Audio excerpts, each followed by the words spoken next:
All right.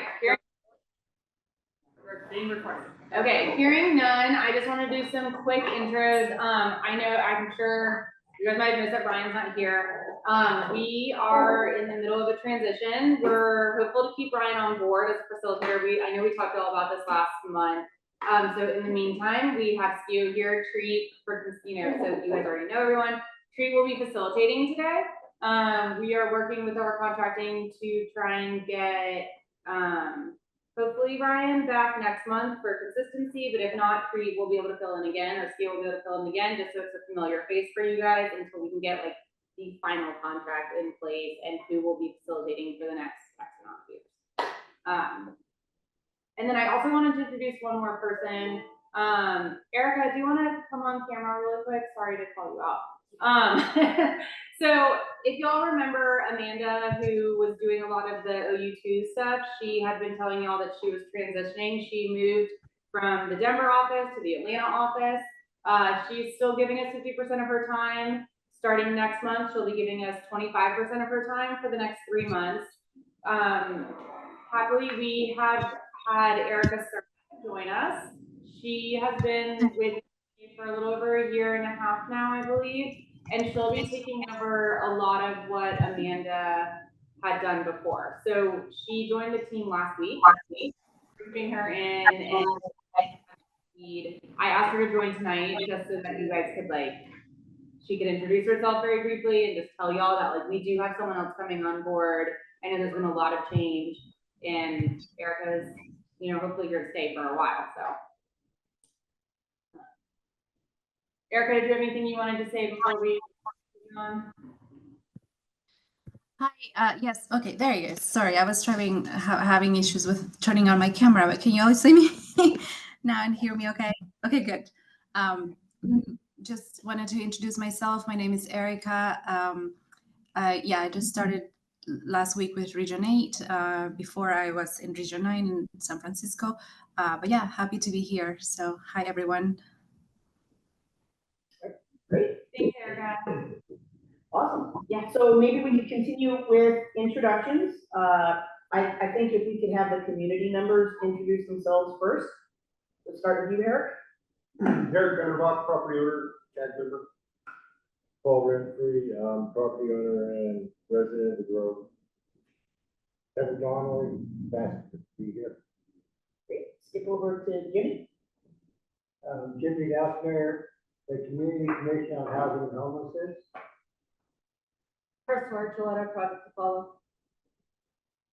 Terry Hart, citizen. There we go. Great. Thank you all. Maybe I'll jump to PDPAG. Desiree Mondragon. I work in the lead program at the health department. Tony was lead, same thing, lead program. Great.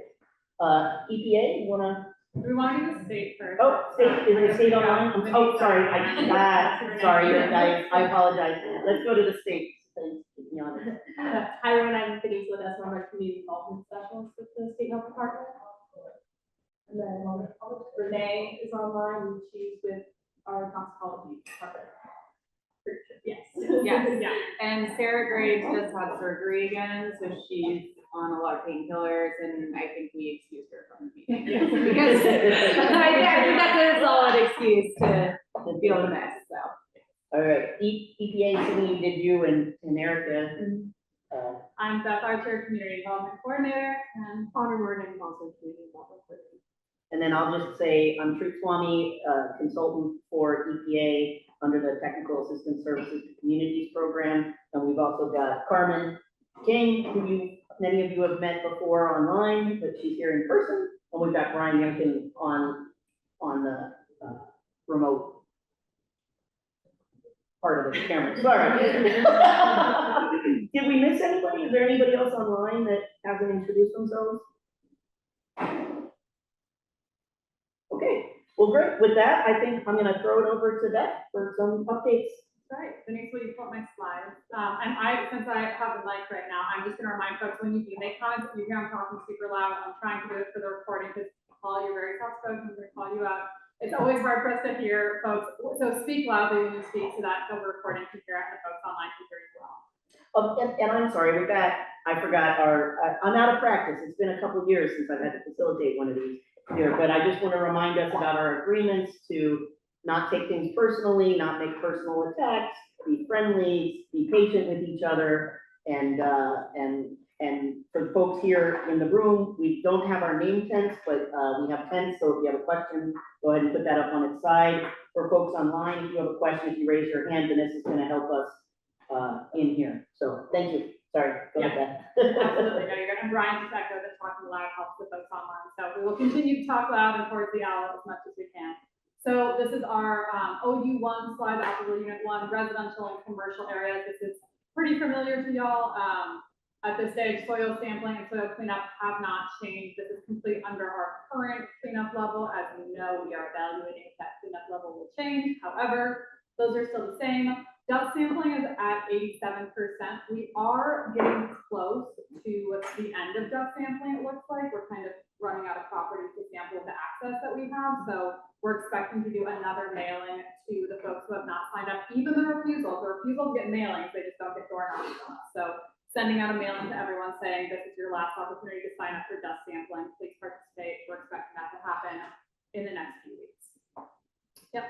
And then on dust cleanup, we have a little bit more time on that, and we are planning to do a door-to-door outreach event at the end of July, going to about 30 properties who haven't signed up, but also haven't refused access. So really trying to bring it home for those folks who have not participated yet. And we may get some more people if we get more from sampling side, that we can clean up side, et cetera. But we're hoping to get a little bit higher numbers on the dust cleanup.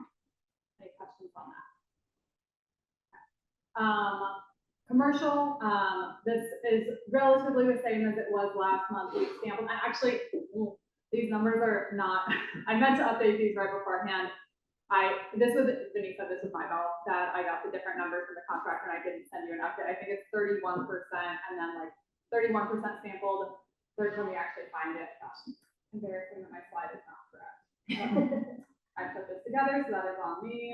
Let me find the numbers. All right, sampling, 30% refusals or capped, 37%. So we thought that 42% were capped. Now that's actually 37%. And then the refusals actually dropped, so it's 13%.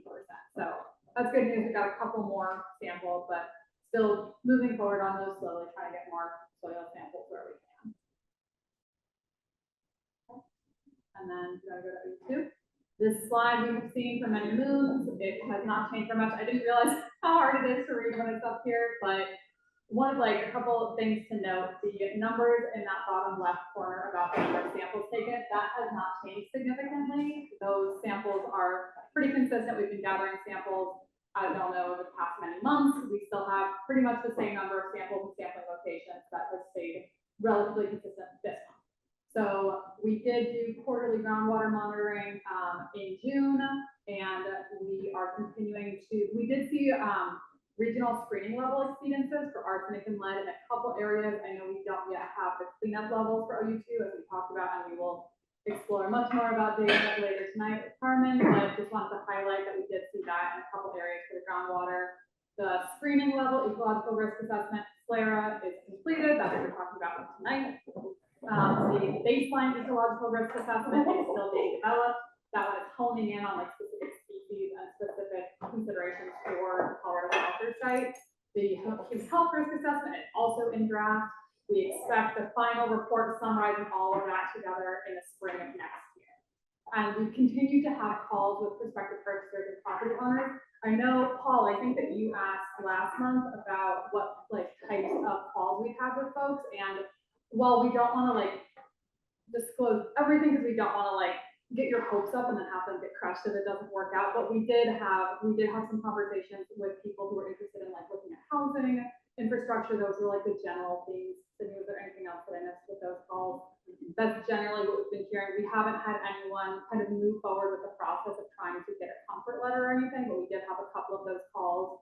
They come in like once every couple months, but I haven't had any this past month, but that's where we're at with that. Any questions on OU2? Yes. Does that include the Reunión Lake area? The OU2 does include the Reunión Lake area, yes. Are the results of them in? Can you say that again? Are the results of the test in? So we are going to go over the results for the screening level ecological risk assessment, but like I think what you're asking, and correct me if I'm wrong, is for the whole, characterizing the whole area, that's going to be the remedial investigation report next year. So we have all these different steps that we do to get to understanding the whole area. To clarify, Pueblo Conservative District Mhm. is down there tearing up the dirt to put in an endpoint for the rafting thing. Okay? So down there with hauling dirt off. Somebody let them know that they maybe shouldn't be doing that right now, and that they're gonna go around the entire lake and replace all the damaged concrete. And actually go down there and improve the picnic tables, stuff like that. So they need to be notified, and their contractors that what they're doing is maybe questionable. Yeah, they should. If they're within the Superfund area, they should be well aware. You can't do work within the Superfund area. They're in the, well, not in fighting with them last year. Anyway, they are in that area. Yeah, And, you know, I made them aware, and I look at it as the guys that are in there doing the work, there is no PPE. No mask, there's no gloves, there's no nothing. You know, so they're down there doing this work, and I don't think PCD has been notified. I've notified them, and I don't think they like to listen to me. Yeah, well, I think what we can do, at least, thanks for raising that concern, Kevin. I think on our end, I just looked up, the contract for the Public Conservancy District. We can reach out, we have our best practices that we always recommend for contractors who are working in the area. We'll coordinate with them and share those best practices so that they know what their workers should be doing to, wash off their boots after they're done with the area. But, and we probably like to know more about their work plans and what they are. I think have you sent us emails and photos? Yeah, I was like, Yeah. I was like, no, we definitely talked about this. Maybe. Yeah, So OU2 is also, so Erica, who we just introduced, this will be her. Vanessa, are you able to go to story maps real quick? You know how to, can you go to the EPA website and I can tell you how to get there? Sorry. But I will also double check. So with Amanda, she's now officially in Atlanta, so this is like a 7:45 meeting for her, but I can double check with her also to see, because I know that this has been raised before, and I'm just not positive what the answer was about, have they been notified?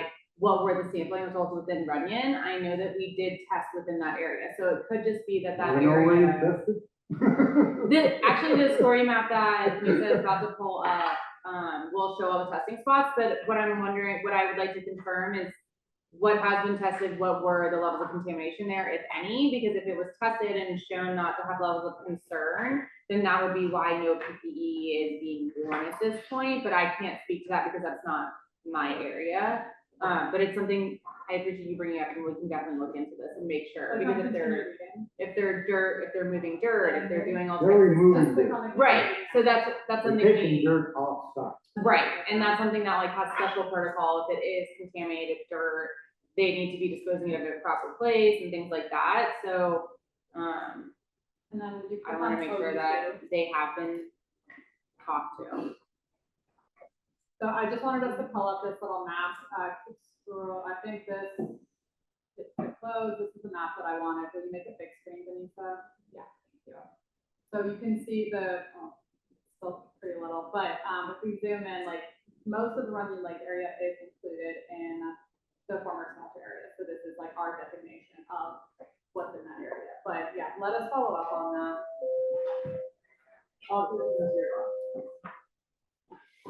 Okay. Other questions? You say they're putting in a kayak access, is that what it was? PCD is in the middle of building the river from Pueblo Boulevard all the way through as a river rafting experience. The end point is gonna be after the lake. So it was down there clearing all the shrubs and everything out of the way, hauling off the dirt to start with. And I always made videos of it, sent it to the EPA, sent it to them, and they stopped. They haven't been back. Yeah, let us follow up with them. Are they gonna take out that weir that's there, that water diversion point? County River? Yeah, I think they were. like the one that was under City Park. That they Well, took you're out. talking the one down by the lake. Yeah, No, yeah. they're not gonna take that's a whole different. All right, cool. Any more questions for Beth on the OU1 and OU2 updates? I got a question. I don't, could you just, on the bottom of the agenda, right, the agenda schedule? It goes to the back page of it, and I just like, but I don't remember the not to exceed level. And I'm just explaining how that works on this little chart. The not to exceed is, so we have like our generic, like how we do the area weighted average, right? But if any one point exceeds either of these concentrations, we go ahead and clean it. We don't do an average. We just go ahead and clean. For the I residential see. area. Yeah. That makes sense, Eric? Yeah, I mean, I get, I don't understand where the 1918 comes into the 1,000. So that was- Not to exceed what in 1918, and not to exceed. Oh, what? that's lead. Lead, so the table, it just broke funny on the page. And arsenic So- at 1,000. That's the Oh, lead yeah. and the arsenic. Oh, I see, okay. Yeah, so if you recall, if there were any of those areas that hit that, then they Yeah. fall, it Like the didn't fall into playground- that area. Playground in the park over here was over 1,700. Yeah, I don't remember, and You well, were down remember for before you got recreation, you've got the different numbers for recreation, but yeah. Okay? All right, welcome Velma. Sorry to be late. Just as a reminder, we're recording Beth had her normal, Yes, you're going to be recorded. they're recording the. For Zoom, I know, exactly. Kind of thing. All right, so we're right on target, so today what we're, the bulk of our meeting today is gonna be Carmen. She's gonna come up and do a presentation on the SLARA, which is the Screening Level Ecological Risk Assessment. So if you recall, EPA has been working on this, and I think many of you have met Carmen before. She's gone through some of the data pieces with you in the past. And she's gonna present today on this. It's a long presentation, so she's gonna dig in. I'm gonna ask you, there's questions along the way are great, but there may, if we get into some that are more detailed, I may come in and ask us to put them in the parking lot, and I'll make sure that they get onto the tracking list and that we come back to them later. But if we kind of get off track or get in a little too deep, I'll just ask us to put it in the parking lot for later, okay? And we're gonna take depending on how this goes, halfway through or so, we're gonna take a 2-minute stand up and stretch break, all right? But I'll toss it over to Carmen. Depending on how this goes, just throw those tents at me. Well, good to see everybody. I've seen so many faces through Zoom. Oh my gosh. And I'm a living, breathing human, thank goodness. So I'm glad to be here and talk to everybody personally. But this is the topic tonight, screening level ecological risk assessment. And I'm part of the technical assistance program, same as Tree. I'm a technical advisor. And I work with a dozen communities very similar to yours, communities affected by Superfund sites. And I'm their advisor.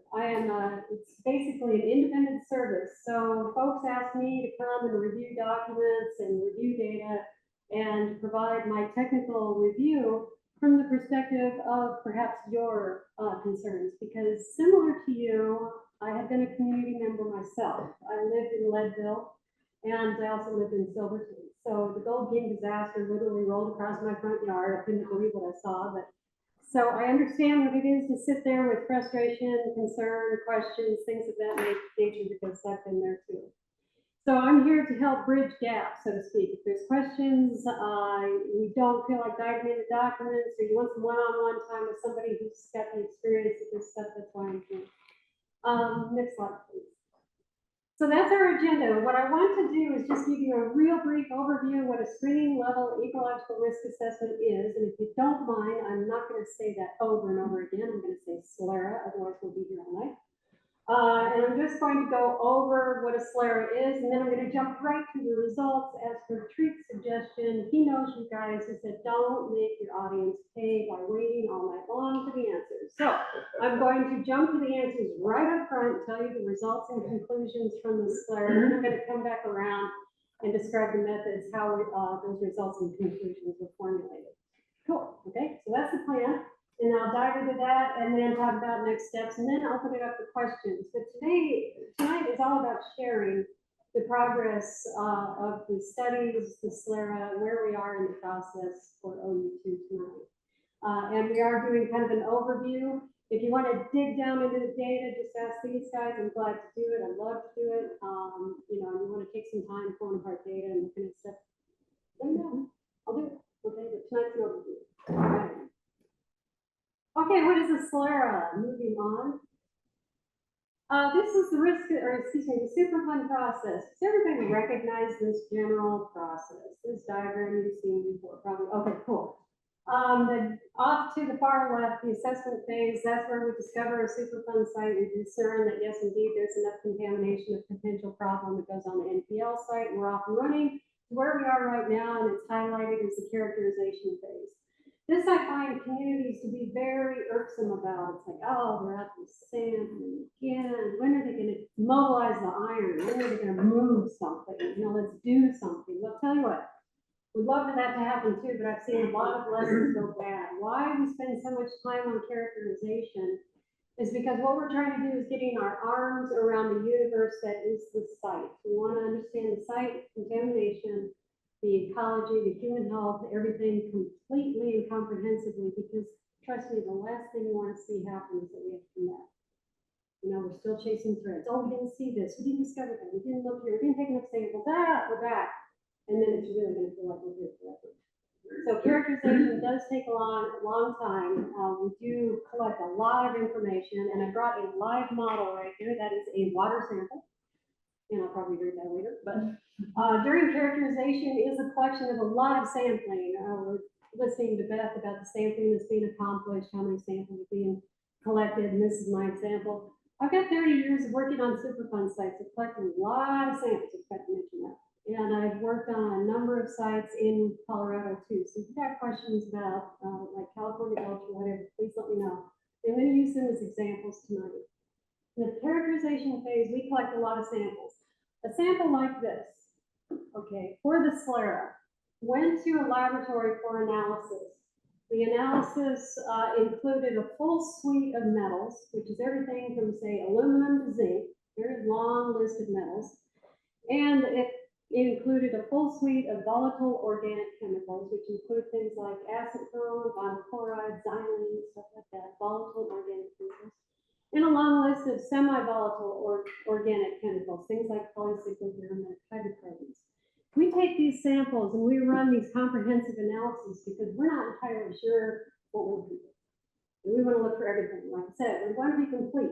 We want to get entire characterization. So even though we have an understanding of what Colorado Smelter is about, you know, we should be able to focus in on the metals, but we look further. And so these simple little samples will have hundreds of analysis results, every sample. At the end of the characterization phase, what we end up with is a mountain of data. Trust me, every last sample literally is a database. Why do we do this? Because we're looking for everything. We want to make sure we capture everything at that phase. Okay, great, we have this mountain of data. Now, how do we do that? Does it mean anything yet? Questions that we have as community members say, well, what does it mean? Should I be afraid of this? Do I need to be aware of the fish that are swimming in that water sample? The next question about all that data is, what does it mean? And typically, what is the risk associated with the contamination that we have present in these samples that we just took? That's what everybody wants to know. And so as part of the characterization phase, we implement tools called risk assessment. And we evaluate risk to human health and risk to ecological components. And tonight is all about ecological. Thank you very much. I'm an aquatic tox person, so I love things with fins and gills and sorry. But that's where we are. I'm talking about risk assessment, ecological risk specifically. Okay, the ecological risk assessment process. It's going to be hard to read this, but you'll probably find this. Oh, actually, I don't think that's in the document. This is a very stepwise scientific procedure. One step leads to the next, leads to the next, leads to the next. But you'll see these little offshoots, little boxes to the right and left. And what those are allowances for scientific management decisions. The scientists get to say, yes, we can do this, or we can stop, or something like that. So it's an iterative scientific process. And what it does, we're talking about tonight the first 2 steps in this entire risk assessment process. That mountain of data I was just talking to you about, the characterization, that mountain of data, literally, picture this like a funnel, okay? Funnel, and you get down to the tight point at the bottom, which is the bottom of that diagram. At the bottom of that funnel is going to be definitive risk conclusions, meaning we will know which specific ecological component is at risk, but it's all the way at the bottom of this process. What we're talking about tonight are the first 2 steps, the screening level ecological risk assessment, which are the first 2 baby steps, if you will, but they're huge because they take that mountain of data and mash it down into something understandable. Okay, so baby steps, it's getting started, but they are not definitive conclusions yet. That's where we're going next. And we'll provide the presentation later, so folks want to look a little more in detail at some of those. Yeah. Okay. Now, the purpose of the SLAR, we've got 3 goals at the end of this document. We're going to take that data, that mountain of data, those lists of analytes, all those results, and we're going to sift them down into what is referred to as chemicals of potential ecological concern. All right, because every sample, this little thing was analyzed for over 300 chemicals. And trust me, the results aren't going to give us 300 detected chemicals. It's going to give us a smaller subset. In that smaller subset, we're going to go through the risk assessment process, take a look at its toxicology, and come up with a focused set of chemicals of potential ecological concern, not definitive concern, potential. And then we're also going to determine, we assign this, it's like, hey, do we have enough data to come to closure? Do we fully understand the risk to ecology or not? If we don't, then that leads us to identifying data gaps and what do we need to do to fill those data gaps. So, to revisit again, the 3 goals of the SLARA are to identify what are called COPEX, chemicals of potential ecological concern, determine if we need to proceed any further or if we have sufficient data. If we do not have sufficient data, what do we need? Where do we go get it? So those 3 things, okay? All right. Now let's jump to the results. The OU2 SLARA. This document's not beastly, it's right here. It's not too hard to get through. What this document serves to do is several things. And remember that funnel I was telling you about, where we take all that data and we sift it through and we finally start focusing in on the ecological components we're worried about. We do a few things at once. What you're going to find about this document, I found to be a tremendous benefit. We need to understand the ecological universe that is OU2, not the universe. We need to understand what is the ecology of OU2, because we are going to focus on the critters that are at OU2. That's going to tell us our next steps on how to protect them. Okay, we're not going to care about other things that don't occur. We care about what's there or what could be there. The dogs, the homeless. Oh, there's interesting ecology. Well, I mean, you say you care about what's there, they're all living there, there's over 100 of them. Well, we're talking about ecological critters. Well, wildlife, they're and- critters, so they deserve more care than the But people. the people will be looked at in the human health risk assessment. This one's like, so there's like 2 that come out. So there's like the ecological risk assessment. And I don't think you're testing this mountain of data is not tested. The mountain of data is not representing the fact that there's homeless people living there. You're doing it on the ecological side and you're not doing it on the, I'm just saying it needs to be investigated a lot more thoroughly. Right, Eric, and I think what we're focused on tonight is that this is the SLARA, so this is the ecological risk assessment. Like Sydney said, there's a human health risk assessment, so And that. just let me give my 2 cents on the mountain data then. You guys did water testing like once every 90 days, I believe it was. It was not representative of like last week when we got a 2-inch rain and it washed out a part of the Superfund site. A drainage that they've already fixed 3 times, it eroded again. So I'm just saying it's not representative. You can't say that we have a mountain of data when it's a very select amount of data, and because you're barely testing, you're not getting a capture of what's really going on there. You're getting a capture of what happens 4 days a year. So Eric, thank you for that. This is definitely something you've shared before. It's noted. Well, it's the Slayer, I mean, I speak, train, I'll leave now if I don't get my chance to talk when we talk. So I'll make your meeting better, if that would help your. Eric, I'm not asking you to leave. I'm just saying that you're talking about human health. I hear that you're concerned about the data. If you could hang on, That's fine. we're talking today about a very specific report that EPA just put out, okay? And it is a very early step in a lot of this process. So we hear. Move on, Judy, please. Okay. Kevin? This QU property, does it include the Reunión Lake area and the Reunión Lake? Say that again, I'm sorry. Oh, you too. Yes, it does. So you have taken samples from there? That is part of the BERA that I think is ongoing or completed this year, so yes. And the BERA is the baseline ecological risk assessment. Okay. That's the next step. I was just talking about the screening level identified data gaps. Those data gaps, a part of which was Reunión Lake. And yes, they went forward and collected samples there. Well, I would just put a comment on what he said. They were down there, run down there every day before they got the video.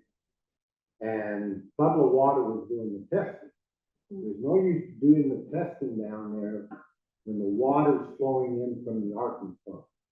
I mean, it throws all that off, because that's how the lakes work. Fountain and running, and then work on the level and the flow of the Arkansas. For the last 3 weeks, when they were down there testing, all this water that was so high in Arkansas, feeding that area. So those tests are being tested, not the water coming in from Adams Creek or anything that comes up and runs off the erosion problem down there. They're testing the river water.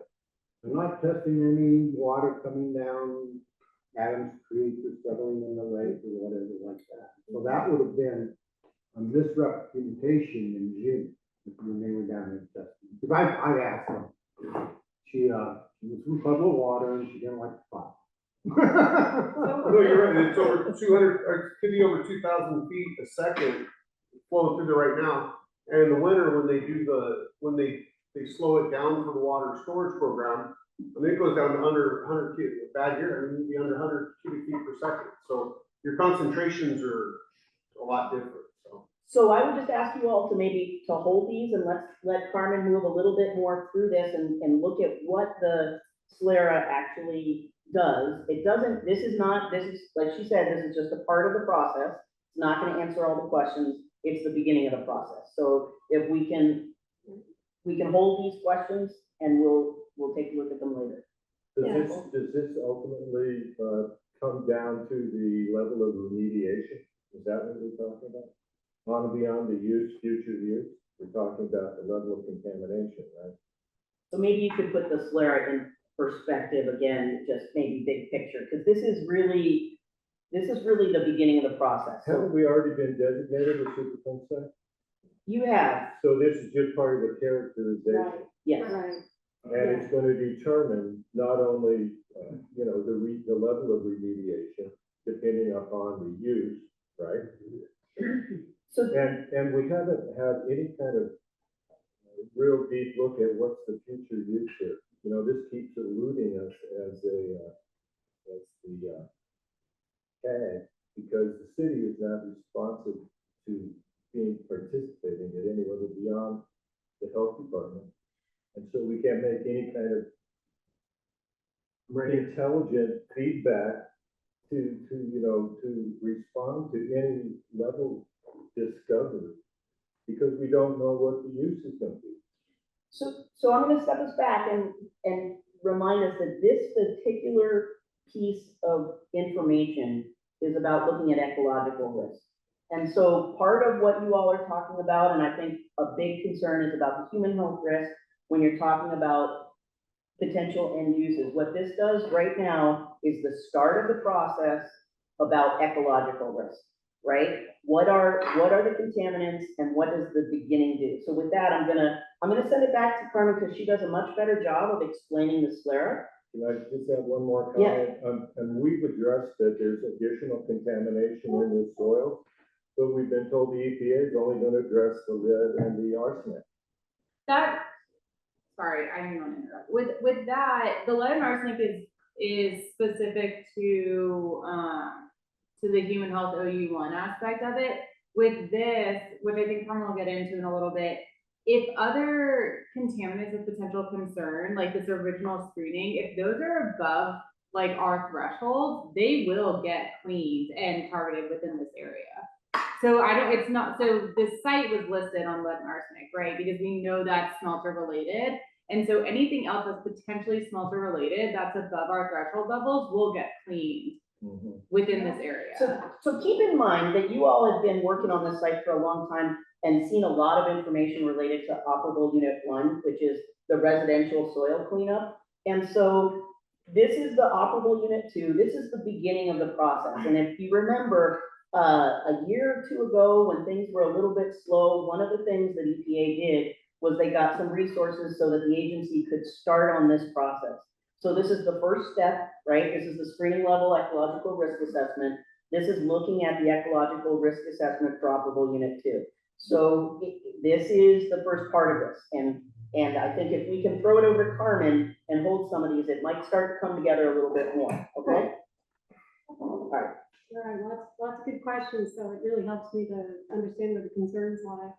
I've talked with the steering committee one-on-one about sampling. You know, I've done all the sampling for all the scleras and beras on parts of California, Gulch, and Smelter Town down Grady. Your concern about capturing snapshots in times is well received. For being the person that has to go out there and characterize worst case conditions, say for Smelter Town, I went out there for tons of years as well. And I tried to target distinct flow regimes to capture worst case conditions, and it was based on the site conditions. That's what happened here. We would love, trust me, to be the scientists that siphon the river, put it in that jar and take it to the lab. That would give us a more complete answer.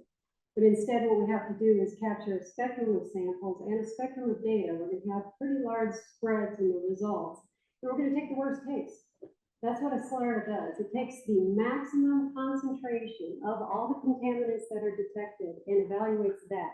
Not the average, not the median, not the mean, but the maximum. That way we keep our eyes on everything that's detectable, okay, in hopes of that. Now, as far as getting to uses and stuff, we've talked about this. Phil is very well versed about water uses and the water standards applicable to the Arkansas River. And that helps define what's appropriate criteria. So that's part and parcel to the SLARA as well. So, you know, keep these things in mind. Now let's get back to what does the SLARA do? There's that mountain of data that served to achieve several goals. When you're doing an RI, you've got several things you're trying to accomplish. Understand the nature and extent, the footprint of contamination is primary. We want to know the metes and bounds of contamination. So the RI and the sampling, that's typically what the big basis of sampling is founded upon. Then sampling goes forward to address specific questions about, say, human health exposure. And that's going to take strategic, say, dust samples, okay? We're also concerned about ecological, and so we're going to target samples from media where the critters are going to be at. Now you go out to a parking lot, okay, that's well used, that's not your best ecological habitat. But down in the jungle or down in the stream, down in the wetland, absolutely, we've got critters plenty, so lots of samples are taken from these areas. Now, during the SLARA, the scientists went out in the field, got their arms around what is called a problem formulation. They figured out where is the contamination, where are the critters, how are these things connected together. And basically, the document starts to describe and pull these elements, these pieces together. So when they go out in the field, here's a snapshot of the terrestrial community. You know, there's some fairly natural settings, pretty damaged, but nonetheless, they've got natural character that are going to draw in ecological receptors. And you look at this, you don't see any movement in birds or bunnies or deer, but you know they could be there, and so they're going to be a part of the ecosystem you want to evaluate. And this document does do that. The scientists basically inventoried the biological components that are present in these settings. Next slide, please. And not just the terrestrial, but my favorite, the aquatic. And the aquatic doesn't lend itself to easily visible understanding of what kind of critters are there. I'd love to have gills myself and be able to jump in there. But you may be wondering, why do you care that you get these long lists of species that are present? question. Well, I'll give you an example. What kind of fish are in the Arkansas? Lots of coverage. Okay. What is, like, what are recreational fishermen looking for? Trout, perhaps? Bass. Okay. Catfish. Catfish, yeah, that was encouraging. All right, well, I'm aquatic docs person that I am. Trout are extremely weak species when it comes to metals contamination. They'll die deception. They're very weak, but they tend to be what tourists coming to Colorado want to go fishing and catch, and those types of fish. The cold water species tend to be extremely weak when it comes to metals. The warm water fish, like catfish, and where catfish like to sit on the bottom of the murky mire, right? Well, they're predisposed to impacts from petroleum hydrocarbons. So if you have oil spills and polycyclic aromatic hydrocarbons that assimilate into sediment and they sit there on the sediment, they will actually acquire fish cancer and are susceptible to it. So as a toxicologist type person, when I see this setting, to know the species and the possible effects and the possible exposures is extremely important. Because if we want a fisheries back for those tourists that bring the money, we might want to have the trout survive. You know, that kind of thinking process gets us where we want to be. This is still screening level, okay? We're just talking about getting our arms around what is the universe of OU2. And what did you got? Wow, can you read that? All right, I test. If you folks know what a conceptual site model is, a bit of, okay. I'll show you the document, because that's pretty hard to see. This is a flow diagram that connects pieces to parts that describes how the source of contamination with OU2 is connected to ecological things. So on the far left, what you could see if you could read it are the sources of contamination, and then you see these connected threads. And what we're describing is the flow of things. We've got the source of contamination that can move through the environment. Perhaps it'll end up in the soil, surface water, sediment, pore spaces in sediment, and I'll describe that. And now we've got exposure settings for ecological components. Okay, the fish are going to be exposed to surface water and sediment. The terrestrial life is going to be exposed to drinking the surface water as well, but more associated with soil-related contamination. So this web helps us understand the connected relationships of the contamination to the ecology. And it seems like a pretty basic tool, but trust me, it's a very powerful one. This conceptual site model will follow the site documents all the way to the end, because the idea is that we'll get through this diagram and we'll find the problematic components, the problematic chemicals that are affecting the most concerning species. That's where we start looking at remedy solutions. And this helps us get there. So this is part of the answers that the SLARA provides. Now, we promised, the SLARA does 3 goals. It identifies the chemicals of potential ecological concern. Here's the comprehensive list by media, starting on the far left for surface soil, then sediment, surface water, and pore water. Let me describe to you what pore water is. Everybody's played in a creek, I'm assuming. You've gotten in the muddy mires of the creeks. Okay, that mud, if you take a handful of mud and you squeeze it, there's going to be water that comes out. That water was initially in the spaces between the particles that were the solids, and that interstitial spaces is what contains pore water. Okay, so it's the fluid part of mud, is the pore water. And this is an important media to test. Okay, quite nerd here. What lives in sediment? Tadpoles? What's that? Tadpole? Oh, wait, yeah. Thank you, thank you. Anybody else? Yeah, invertebrates and aquatic plants. Yeah, so that bottom substrate is important to the basic functional life components of aquatic ecosystems. That mud is very important. That pore water space is extremely important. That's actually a very important exposure we need to understand. So I was doing backflips down the hall when I saw that SLARA had these samples. That's good information. Now that looks like a long list, right? It's like, wow, that's a lot of chemicals. It's chemicals of potential concern. Please keep that in mind. We keep feeding that to death. And the initial list from this sample was hundreds. Okay, so This gets at your comment, Paul, about whether it's just lead and arsenic, right? These lists go beyond that. Yeah. Well, obviously, but it's whether they're gonna be addressed in any meaningful manner. Right, well, and that's further down the line. Sorry. Okay, so there's one answer. And then what the other two goals of the SLAR is to determine, are there data gaps? If there are, what are they? And so yes, indeed, data gaps were identified. Reunión is a piece of that. And there's going to be additional data that has been collected and is complete this year. Don't have that in my hands right now. We'd love to come back and talk about it. Okay.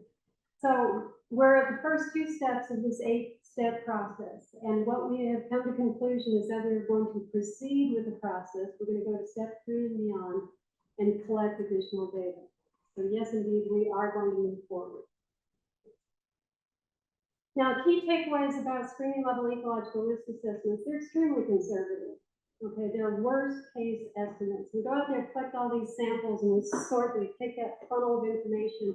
We cherry pick the worst things. We take the maximum observed concentrations, and we use those and assume that that is the exposure situation for ecological life. And we just roll a lot of conservatism into the methods because, like I said, we don't want to have to miss something and come back later. So these characterization phases use very conservative tools to make sure, hopefully, we address everything. So that is an extremely important takeaway message. And it's also important to realize that this SLAR, even though we got that list of COPEX, that is not a definitive expression of risk. It is a screening level. It's not a true, it's not expressing reality of what's happening out there.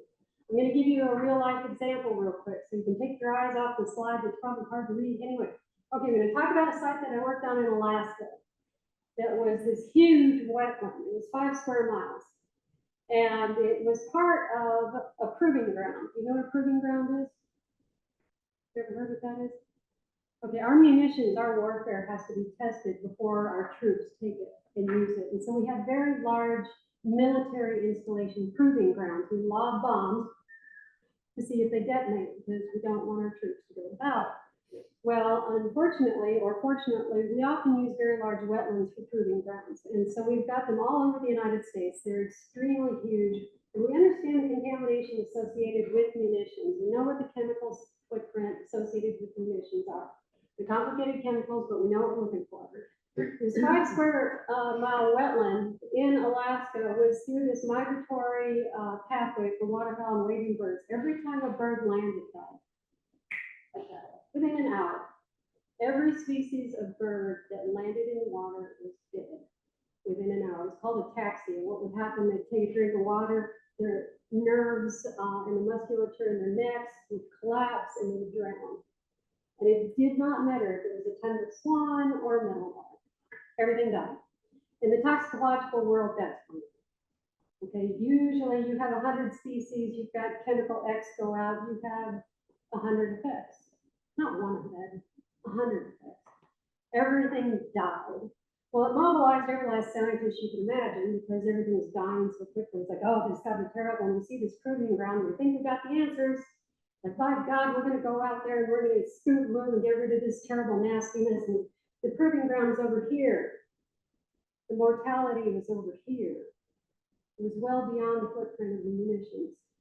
And that led us to wonder what's going on here because we thought we knew the answer. We took all these samples over here. We found the chemicals we expected. We know where the problem is, but they're dying over here.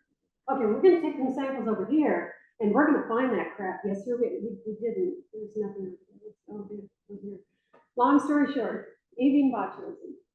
It was a natural organism that has a cyclic life cycle, and it beds down in the sediment and weird hydrologic years, that organism will rear itself, and it is the most toxic thing in the world. And it will kill everything, us included.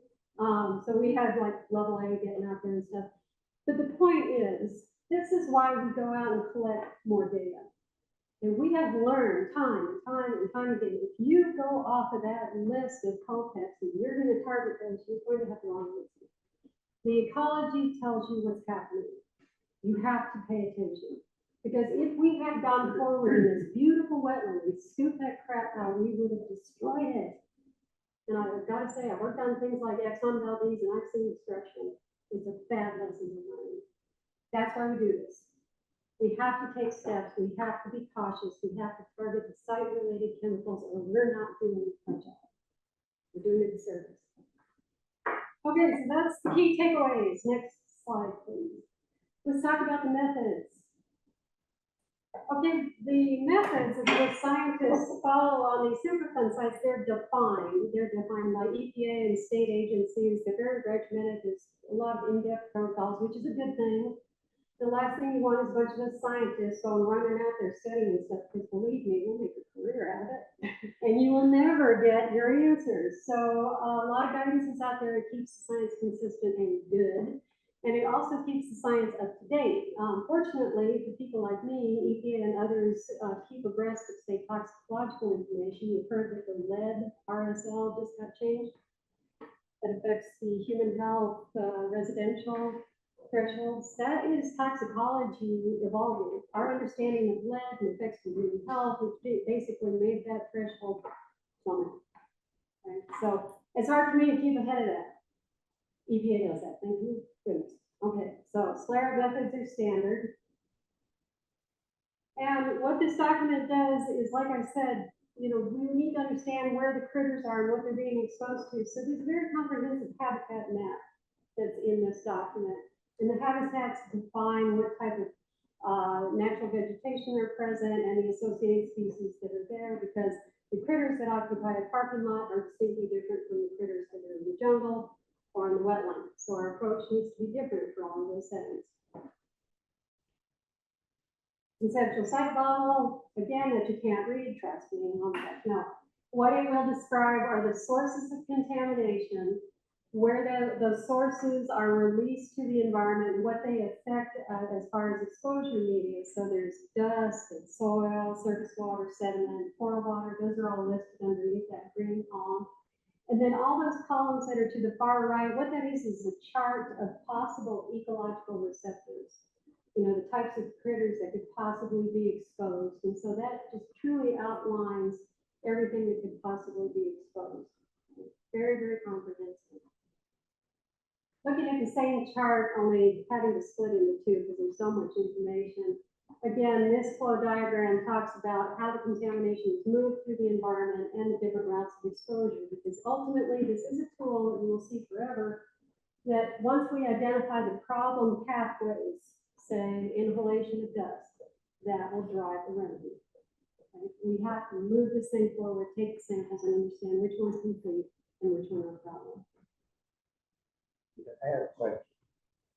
You have this part on here. So down at Reunión Lake, the boundary is right above Fountain Lake. And it comes the path up around the baseball field and over the road. Above Fountain Lake is where all the critters are. Critters. And you guys went down there, and that's the only place you set traps for critters. And one is the one on the ground. So I've been up there, and that place itself is a mess. The best I've been able to find out it's a dump. It wasn't. Dirt up there that after so many years still doesn't let anything grow. And it's like a just setting pond. And tried to get the Colorado to go up there, help the department. County, one guy was enthusiastic until he went back to his office and they said, "No, we don't want that." So it's up there. So if this is the contamination that's up there, and your critters are down here, are you going to move up to that area if it shows that's the direction? Because all the critters are living up there, the deer, the foxes. They tried to send something to the EPA because I needed signs for the foxes because they're on field, just like the homes.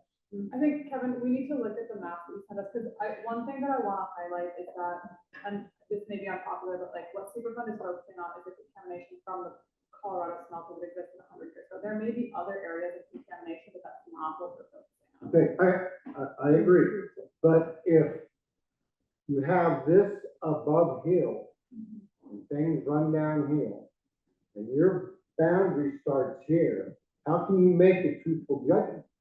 How can you say, oh, it's caused by this, so we're not going to touch it? Is that doing any favors to the public who are fishing on Fountain Lake, who are catching fish. I hear that, and I am trying to focus, like, the Superfund is focused on the contamination from that former smelter. And so, like, we have to draw a boundary somewhere. I feel like this is often a struggle because people don't, it's difficult to draw that. Okay, agreed, okay?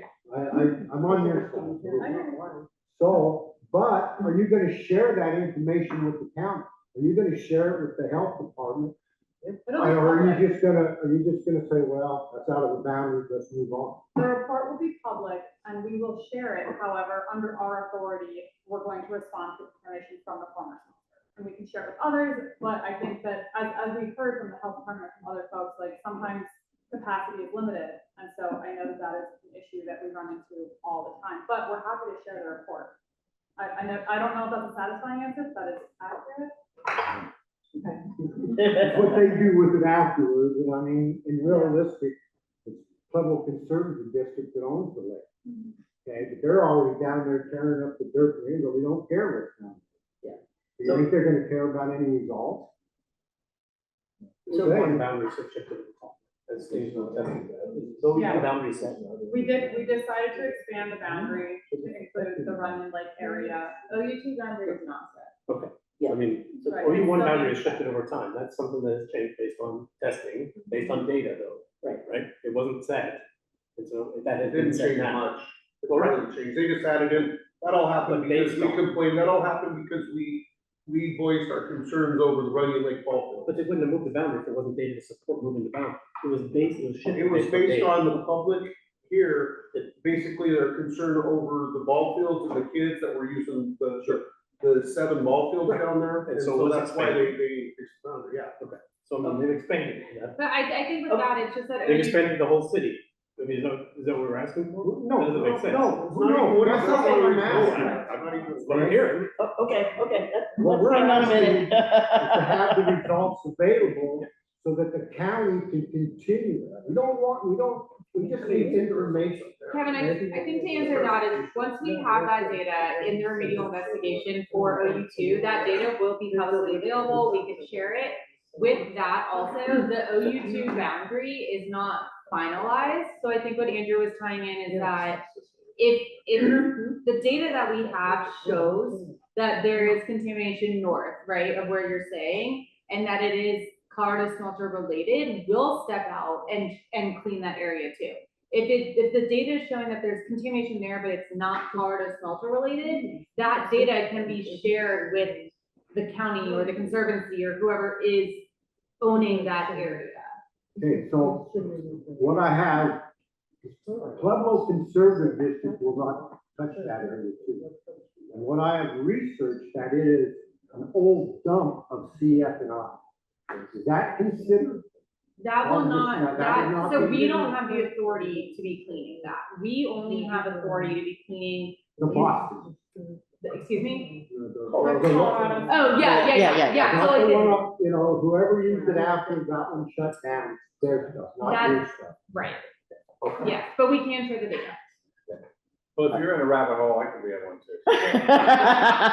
I'm just gonna remind us, especially for the folks online, that if more than one person speaks, they can't follow. So, all right, go ahead.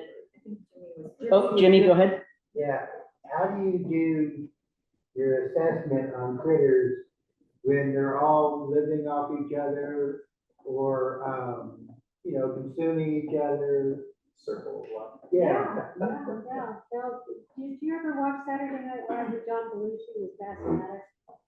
You know what that is? It's a blender, and it's got one setting, and you put critters in it, and you take a sample. I've got one of those, I swear I do. Yeah, we do.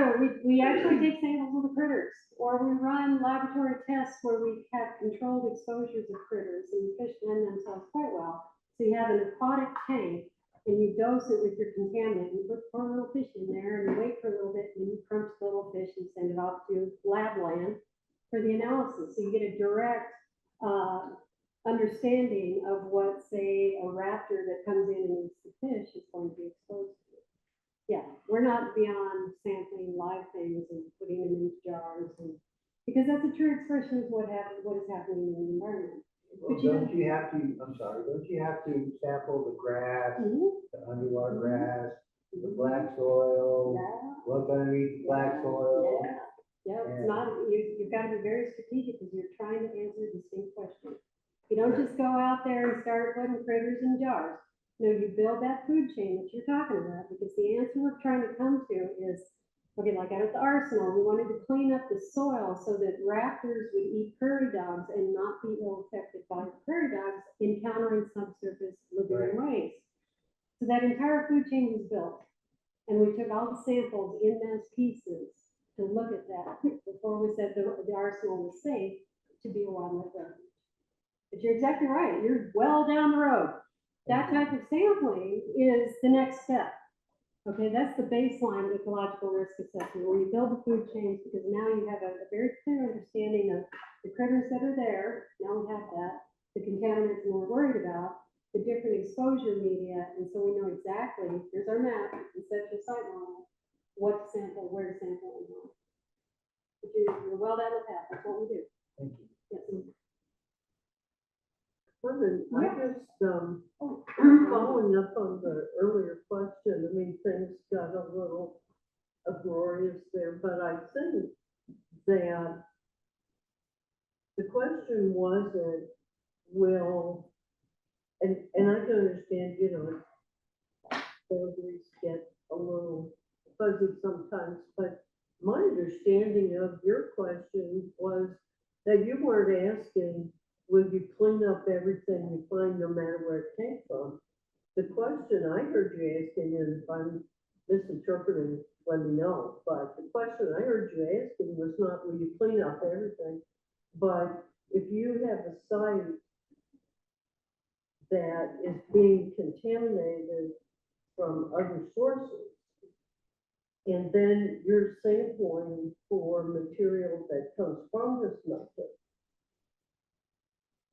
how or what is the process to characterize or distinguish what's smelter and what's not smelter, so you can determine what you're going to clean up? Because you're right, there's an industrial and history to this site, like many others, that didn't end with smelter. Yeah. There's activity going on over there all the time, like you say. And if they disturb the soil and stuff migrates into the site, what I'm hearing is that there's a way to tell what's smelter and what's not smelter within a certain range of uncertainty. I think, and And how do you do that? So that's the question. I didn't hear him say clean up the whole town, and I think it's a little insulting to go after him like that, and I'd ask It's you a little not insulting to do hear that. them questioning the integrity of the folks who walked in. Nobody's questioning the Early, technique. early, Folks it started are- off with, and it's folks continued. are- Folks are questioning how it happened, not How that. many meetings have you done? Plenty. Oh, okay, let me, These meetings, these CAD meetings, the Citizens Advisory Group, I mean, we are the citizens and this is the advisory group. We have the right to ask questions. I mean, you call, You jumped in the middle of his conversation, and you She started. and I have our own past, and it's unbeknownst to you. Understand. So, We're not trying to get the results. And You're questioning the the results reality versus who's is got what the she state. said was, what to sample, where and why equals SLARE. And so basically, I brought up how often they sampled, and where they were sampled. We've asked in the past, we've asked for where they took these samples and what day of the year we did it, what day of the year they did them. Just so that we can look at them, compare them with the National Weather Service, see what happened, what the weather was that day. Just so we can get an idea, as the citizens, what kind of testing they're doing. And we were told we will get that someday, and we have yet to get that. They've gone to this, we're getting our results are up there, what they found in the surface water, in the groundwater, in the pure water, whatever it's called. Well, you know, it was so small up there, we couldn't even see what they found where. I mean, It's been presented, yet. She's trying to get to it. so just give them a minute, so just hang on, all right?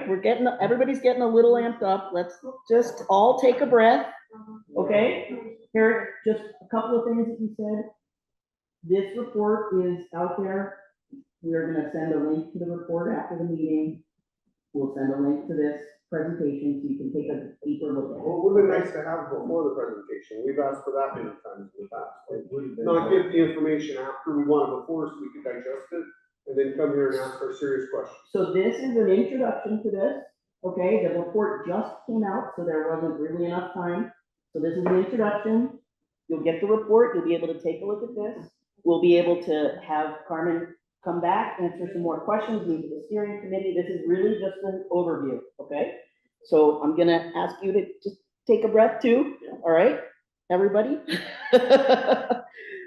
All right, go ahead, Kevin. She was right. She was correct. She had the right understanding. So what Velma was explaining was what you were trying to say.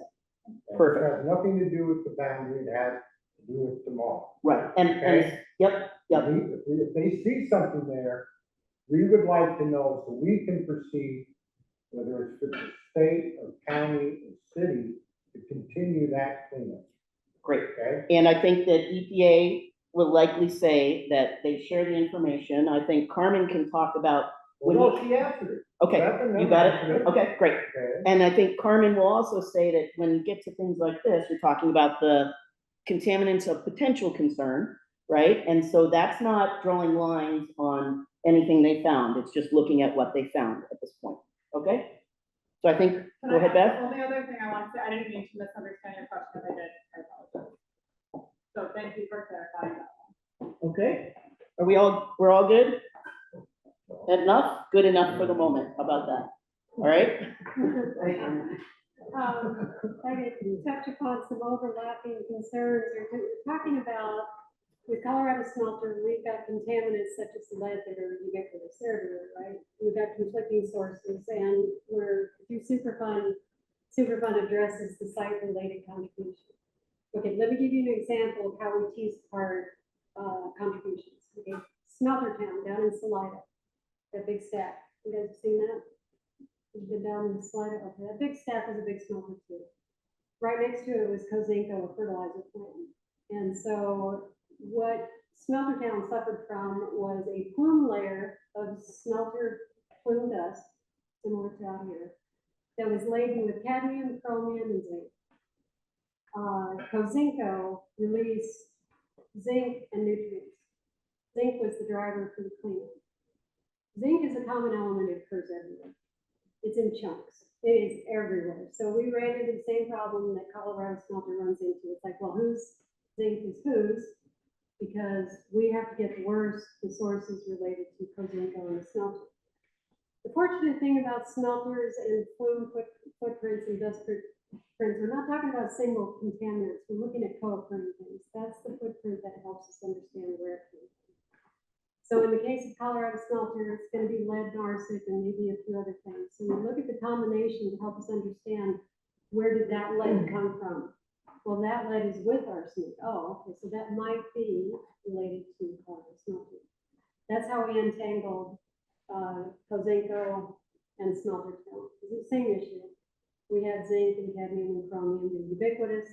There are concerns coming from a number of sources. We had to figure out where they came from, and so we had to use chemical signatures and footprints to look at this. It's tricky and it's complicated, especially in your setting where you've got, you know, vehicles and residential areas, changes, industries. I mean, there's a lot of sources how to tease this out. It's not easy. Okay, let's keep moving here. Okay, what ecological risk assessments start to introduce are what are referred to as endpoints. And endpoints are basically what we're trying to protect. And at the screening level, we're being greedy. We want to protect everything. And so these read like, what we would like is to protect, for instance, aquatic plants, benthic invertebrates, fish, amphibians, from adverse effects related to contaminants in surface water and sediments. So that's the universe of the aquatic setting that we would like to protect and we would like to understand. Continuing along, we would like to protect terrestrial plants and soil fauna, those are bugs. And then the bottom one is wildlife. We'd like to protect wildlife. Now, wildlife's a little bit tricky. When you think about the deer and the birds and stuff like that, they travel around. They'll drink some water, they'll roll in some sediment that leads to soil, and they'll chow on a plant over here. They're not easy. And so that leads to the question that you're talking about. Well, we'd like to protect them in all the forms of exposure that they have. So we set these endpoints out, these goals that direct the ecological risk assessment, because what we would like to know is, are we doing this? Are we protecting everything that we're talking about here or not? Like, well, that sounds great. How do you measure that? How do you do that? How do you understand if you are protecting things? That's the right side, the measurement endpoints. And I'm going to go through, this is going to be the other half of the presentation. That mountain of data I was telling you about that we get from the RI, and we sift it through, we're going to compare those maximum results to toxicity thresholds protected, aquatic life, wildlife, soil bugs, all of it, and come up with those co-effects. Okay. So these are methods. We identified endpoints that kind of help us direct the ecological risk assessment. Okay, these are just definitions of assessment and measurement endpoints. I'm going to just take a dive where we end up going with this. I was talking about Rocky Mountain Arsenal. When we started with the arsenal, it was an extremely complicated, ridiculous site. We captured the universe. We studied everything through the jar, sent it to the lab. Finally got an understanding of where the arsenal was going to be, in that they wanted to create a corridor of wildlife activity. They wanted to turn the area into a wildlife refuge because it could be connected to Lowry landfill and Rocky Flats. And so you look at those three sites in combination, it's like, well, you know what? That'll allow for the migratory birds, ungulates, the whole bit. So a lot of the arsenal was designed to be cleaned up to protected levels for the bald eagle and the raptors. So we come along and peg a poor little prairie dog. And we had to make sure those prairie dogs didn't have body burdens of chemicals that would be a problem to bald eagle.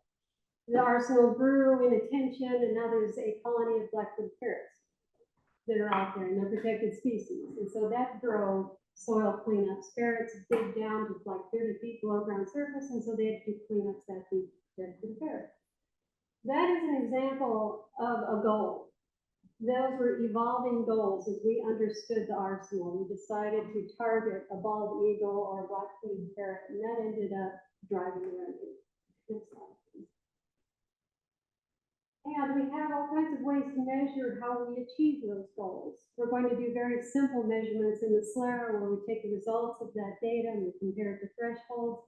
But if we get a chance to go down the baseline ecological risk assessment, we get those samples of the critters, the grass, the soils, then we've got more refined ways of measuring whether we're achieving our goals. And that's where we want to go, because that's where the real science is, that's where the real answers lie. Next. Break.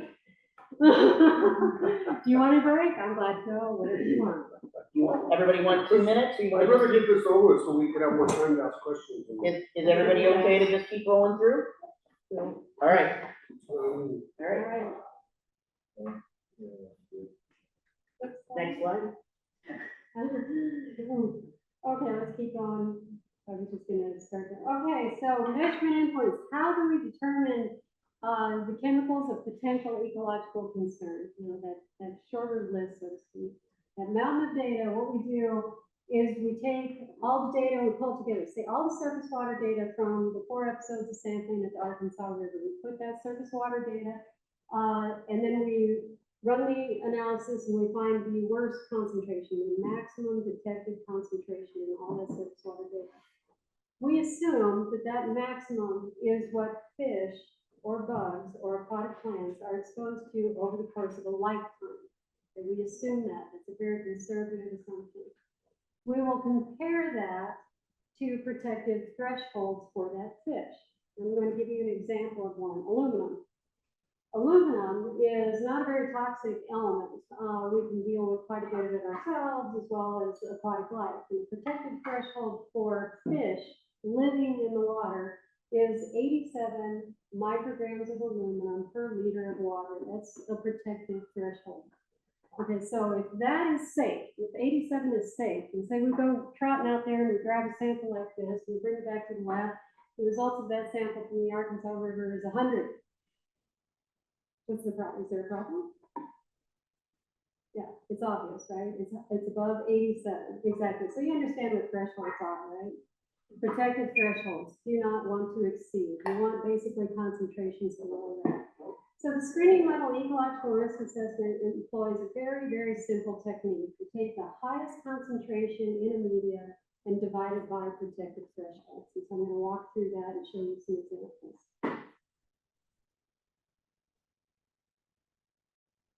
Okay, the highest I've come to, yeah, we've got some conversations over here, all right. What the screening level ecological risk assessment does provide is the data. And you'll find the summaries, it gives you a map of where the data was collected, how many samples and so forth. So here I'm just using an example, surface water being my favorite. There's 84 total samples collected in 2019 that comprise the surface water data set. And so all those 84 samples go into one big batch. And we trim off the top worst maximum observed concentration, and that is our highest concentration. Next slide, please.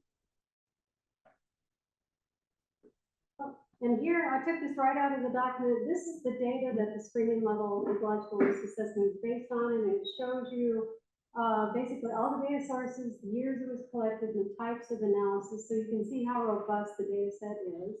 Next slide, please. Now, screening benchmarks. This is something, Hannah, I think you'll enjoy. Screening benchmarks, toxicity benchmarks, protected benchmarks. There's a bunch of resources out there that toxicologists use to determine if things are bad or good. And the screening level ecological risk assessment relies on very, very standard resources that we all do. Starting at the top with the Colorado Code of Regulations, these are the protected criteria for the uses of our surface water. Arkansas River, of course, is one, and it's very important. It is protective of cold water fisheries, potable supply, recreational use, agriculture, the whole bit, the whole suite, because everybody uses the Arkansas. And so of those code regulation criteria, we use the most stringent, the most critical. And trust me, the trout is the one that will pick up those values. It's just the weakest fish ever. So that's kind of showing you a list of the different thresholds that are available. Next slide, please. And what the screening level risk assessment does is it takes the most conservative. So there's all this literature information, all these sources that are out there. And being a conservative method, this document relies on the most stringent criteria. Okay, and the reason we do that is to make sure, like I said, that everything is kept through the process. Every last chemical that possibly shows a problem is kept because we're using conservative steps. Okay, we're going to do a little deep dive into some data because I think you guys can handle it. Well, you're going to appreciate this. This is a snip out of the Colorado Code of Regulations. These are the ambient water quality criteria that are applied to Colorado surface waters. These are the protected criteria for cold water species. Now, I've pointed to aluminum here, and if you could see that box, what you would see is not really a value, but an equation. And what you have to do to plug into the equation is some water quality characteristics of hardness. Okay, let's take a pause here. Does anybody have hard water in their home? Okay, and what does that mean necessarily? Calcium. Thank you. Brilliant. Calcium, and it kills your soap, right? Yeah, it makes the bubbles go out of your soap. It might coat your pipes, so the edge of your faucet might have these crusties on it and stuff like that. It's an annoyance to us. Well, fine, put up with it because hardness is actually a buffering capacity. It's a beautiful aspect of surface water quality that protects aquatic life. And calcium and magnesium is calcium plus 2, magnesium plus 2. This is how they occur in the environment. And if you're a fish and you're swimming in amongst calcium, magnesium, cadmium, chromium, zinc, lead, and it's all plus 2, a fish will preferentially pick up calcium and magnesium and will be buffered against the toxic elements. So we want hard water in natural environments. We want it. We don't want it in our homes. It's annoying, but we want it out in aquatic environments because it protects our critters. Had no idea. So what you're seeing is scalable criteria.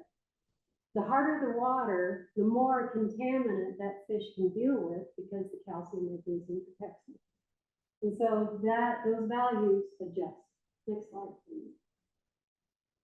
This is just a table. I threw that in. This shows how the criteria, the protected thresholds, if you will, vary by hardness. We're talking about capturing water quality conditions over, just 4 days in a given year. Well, there's a couple of issues with that. We only capture the contaminants. as well as the water quality conditions that control them. And so what we do in a screening level ecological risk assessment is that we assume the absolute worst hardness, and that means no hardness. And that gives us the worst or most conservative benchmarks. That is not the reality of the Arkansas River. When you see high spring melts, snow melts and stuff like that, you see some turbid water and all that stuff, I'm sitting here going, yee-hoo, because that's our buffering capacity of your fish. It looks crappy, it's awful, but when you're liberating this stuff into solution, the fish are actually doing strange. Next slide, please. Okay, I'm just gonna walk through about some more benchmarks. The screening level ecological risk assessment evaluated soil, sediment, surface water, and pore water. And so there are going to be screening benchmarks for all of those media. The sediment benchmarks are protective of aquatic bugs, because those are the most sensitive. These critters live in the sediment, they feed, they eat, and that's their life history. So what you're looking at there is a compilation of all the literature sources, and what the SLERA did was pick the most conservative, and it's that conservative value that was relied upon. Next slide, please. That was a surface water. Okay, next one. Now, wildlife, like I said, is a little bit more difficult because they are what we call receptors that integrate exposure. You know, your bird, for instance, birds love to take dust baths. So they roll around in dust. There's one exposure, and then they actually purposely eat soil to populate their crop, the grit, so they can chew their food. Yeah, didn't know that. Some of them don't drink water ever in their life. They only get their water from seeds. I mean, it's strange. It's weird. We take that all into account, all these integrated exposure pathways, and come up with conservative thresholds to the primary media that we exposed to, like soil, sediment, surface water, taking all of that into account. All of it. All of it. Great. It's conservative. Next slide, please. And here's a summary of the benchmarks now. I'm sorry you can't see this too well, but we have benchmarks for plants. Plants, in addition, we've got soil invertebrates, so earthworms, bugs in the soils. They're important. It's the basis of food chains. Birds and mammals. And so usually what I'm used to is working on these sites, it's the birds that have the worst or the most conservative benchmarks because they truly integrate exposure. So many things have to be clean and in place to protect the birds. Next slide, please. Okay, going back to the results. Next slide. Now, the final list of chemicals of potential concern that are chosen are based on that comparison. So we take all the surface water data, there's 84 samples, we find the maximum concentration for aluminum, and if it exceeds 87, aluminum will be retained as a chemical of potential concern. Now we start introducing some other decision processes, such as we've gotten those 84 samples, only one sample had, let's just pick on something, antimony. Is antimony a concern? One sample. No. No, you'd be more concerned about, say, cadmium because it was detected in 46 samples and it wasn't detected in the remaining. So frequency of detection is another criteria that we look at. If we have these extremely rare elements, and there are a few, like antimony is actually a good one. Antimony is typically not related to very many wastes. It's typically not a contaminant or a pollutant. So its frequency of detection is going to be way low. It's like, well, why even waste our time? So it gets kicked out. Then there are other chemicals that are nutrients. I was just picking on calcium and magnesium, components to hardness. Those elements are essential to life. We need it too. So we can ingest and deal with certain elements in massive doses and we will be just fine. They're typically not related as contaminants, and those include calcium, magnesium, sodium, potassium, and a few halogens. And so it's like, well, we're not going to design a remedy that is a mine site based on elements that are common and needed. So we don't look at them. I've never seen those elements be driven for a cleanup. Okay, next slide, please. It's kind of hard to, now what we can do, if you want, the SLERA has table summaries that you can see every decision that was put into place to choose a co-pack. So if something was eliminated because the frequency of detection was way low, it's going to be highlighted and you can see that decision process. It's also going to have the maximum detected concentration compared to the threshold, so you can see exactly the results and the decision process, what was chosen and what was not. In certain cases, next slide, please. There's elements that we don't have any toxicological information for. We haven't studied them. We don't know what to do exactly. There's no reason to fear, okay, these unknowns, so to speak. Because you think about it, if there's a cleanup that puts into place, we mobilize the iron, we get the backhoes, the track hose, the whatever, and we're basing our cleanup, let's just pick on lead. Okay, that track hose is not going to go, oh, I'm just going to get lead and I'm going to be done. No, no, no. All the contamination that's associated with the site is going to be basically a part of that remedy. So even these uncertain chemicals, if they're site related and we choose a remedy that is site focused, we will capture them. Okay. So if that's of any help, so to speak. Next slide, please. Is that the soil? Yeah, okay. Soils, what you'll see there, it's hard to see. Look at the far right, you'll see co-pack. In other words, everything in soil pretty much is retained. Why? Birds. Protected the birds. They're the most sensitive critter. Those thresholds are extremely small. So most of those chemicals are retained because of birds. Next slide, please. And here's that list again. Okay. But do recall, I mean, it still looks formidable. These are just potential. That initial set of samples looked for hundreds of animals. Hundreds. Now we're coming down that funnel and it's getting narrower. Here is the list of chemicals we need to focus on. Next slide. Now wrapping up, there's 3 goals to the SLARA. The co-packs were the first one, to identify the chemicals of potential ecological concern. The second goal was to determine, do we have data gaps, yes or no? We decided yes. So the third goal is to identify what those data gaps are. Now what the SLARA also does is revisit uncertainty, questions that are posed. The scientists, if they feel uncomfortable that we don't have enough data or we don't have enough information about something, it's described in the uncertainty section. What happens here is if the scientists find that the study is too uncertain, that is because there is not enough data. And so we need to go back up. That is why we do an uncertainty analysis. Next slide. And results. So the results are, yes, we have chemicals of potential ecological concern in all of those exposure media. However, this is called a single line of evidence. The next step is the baseline ecological risk assessment, and more definitive measures of risk are going to be gathered. Like, I always use murder mysteries as an example. If we killed the lights right now and somebody clogged me over the head with a candlestick and put the candlestick next to a tree, did the tree do it? There's no problem. That example. No, it's a single line of evidence. Okay, you don't want to jump to hasty conclusions. I was using that Alaska site as an example.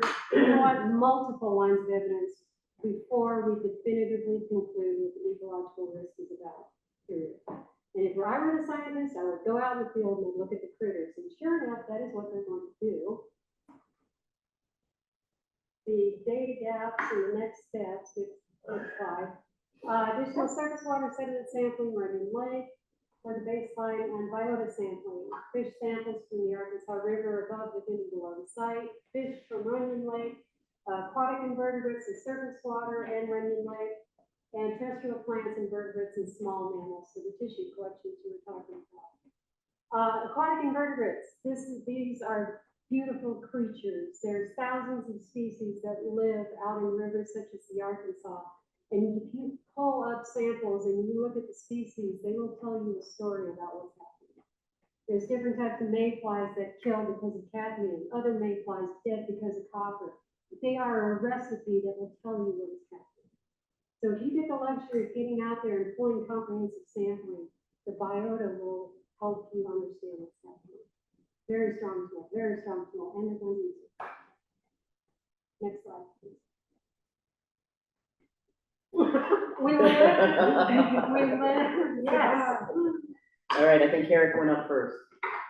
Oh, I guess this isn't an attack on you. One of the problems I've kind of had, and I think I've been a little frustrated with, was our comparisons with other sites. And for instance, California Gulch, you know how many acres that is? it's miles. 16 to 18 miles. I looked all these up while I was sitting here. Smelter Town was the closest, that's 120 acres. Colorado Arsenal, 27 square miles. We've got a 25 acre slag pile here that we're dealing with in OU2. So I believe that it should be easier to narrow down, do some tree testing, some quality testing. I would really like to ask one more time that we can get as a group, we can get the dates when you're breaking this down for us. The dates that the tests were taken. I mean, you only did it 4 times a year on air and water sampling. I don't know. I'm not sure the water you did 4 times a year. I believe the air was 4 times a year also. So I would just be curious of when you took those samples, what day of the year. I mean, you only have to look up 4 dates. And they should be there. So I'll remind you, you're asking Carmen, did No, I'm just asking you as Steele as our technical advisor. when I would like you, we've asked for this in the past, I'm gonna ask for it once again, because this is the time to talk about this. Okay, And so so I'm just saying, I'm requesting what days of each of the last couple of years, how many total tests they took for air quality, how many total tests they took from each of the water locations through the flag file and on the Arkansas and so forth. What day they did each of those tests is all I okay, so we can pose this question to EPA. Part of the problem, Eric, is that for us to answer that, not all the data is published yet. So we can help answer the question related to what's published. And right now, we could tell you information, like we can go back. I'm just asking, I'm not asking for No, tomorrow. I'm not just arguing. asking, I mean, it's a simple EPA. Is that possible? Like, what's the So again, Eric, we're gonna note this question, okay? I'm not arguing about it. I'm letting you know that we hear the question. We can tell you, we can try to dig out from the SLARA some answers for you about the SLARA. Until there's published data, we may not be able to answer your question, but we will note it and we'll make sure we pass it on to EPA again. when EPA, can we expect so we can, this presentation? You know? so we So I should can be see able it. to send it I out, can yeah, see it. we should be able to send it out this week, probably tomorrow or the next day. We'll also provide a link to the SLARA. So just as a recap again, part of this was to talk about the SLARA. If you remember last month, EPA mentioned that it was coming. They sort of gave a high level, here's what it is. Task is here, Carmen here today to sort of give an overview of what it is, how it works. She had a chance to take a look at it and pull this together. Now you're gonna be able to take this and the SLARA, go back and take a look at it. Hopefully this helps you kind of give some framework to take a look at it. And then we can come back. And if it makes sense to have a steering committee call or another tag meeting where there's more questions, you all can share questions with us via email as you go through it. We can look to address them. Okay, this is a lot of stuff, and I think we've heard from other people. Like Eric, you have a really great understanding of some of the ecology and some of the things, but I think we wanted to have the opportunity to bring everybody up to the same level and get a sense of what this is at this stage in the process, right? So we've got this question. We will pose it to EPA. So go ahead, Beth. Do you want to answer that? Yeah. Yes. I wanted to say, so I think, because I know that we've shared the data with you in the past, and you were getting tired of seeing like the old data, and so we wanted to wait till we had this report. So we have the report now. Well, this is super important. I agree with it. I've always had a question about the amount of testing that was Yeah, being and done. the And dates that they were- how do you come up, like, this is supposed to be the strand design equation that we start here, we go here. I mean, you're only gonna find what you look for. And right now, we're not looking for anything. So, and it looks like we're finding a lot in just a little amount we're working for. I mean, the true times when the problem is when we have the torrential storms and the 70-mile-an-hour winds, and none of that's really taken into account in this process. So, Yeah. So I do think to answer half of that question, I hear that, but in terms of like sharing the data and everything, what Drew was alluding to is that I think we had conversations about like, about like what maps y'all wanna see and what you wanna see on the maps of like the dates and what our highest hits were on within each sampling area. And I'll get with Sitio. I think we had firmed up like what you guys wanna be seeing, but you wanted to wait to get new maps until we had the data. I'm asking. Well, no, I mean, my thing, this goes back like 10 years ago to when Sabrina was in your position. Right. And Sabrina always told us, this is the beginning process. There will be more testing. There will be more, but this is the starting process. The problem is since then, 10 years have gone by. Right. There really is no, I mean, we're getting so close to this going from the IROD to the ROD, record of decision. And so once it becomes record of decision, I mean, I don't believe we're gonna really have that true public, we were always told we'll have this public comment period before that happens and all this, and I don't really, like, it still isn't spelled out. No, where totally. So I don't even, it almost seems like we're just, it's a different, it's more of an internal thing that you guys go from an IROD to a ROD than us being included as public. And So I'm just gonna remind us that, so you're talking about operable unit 1 and the residential cleanup moving from the IROD to the talking ROD. about all of it. I know you are, Eric, but OU1, I understand, but I think it's really important to realize that as much as it feels like all the same thing, it is separate things. And so in this process that we're talking about today with operable unit 2, we're at the very beginning.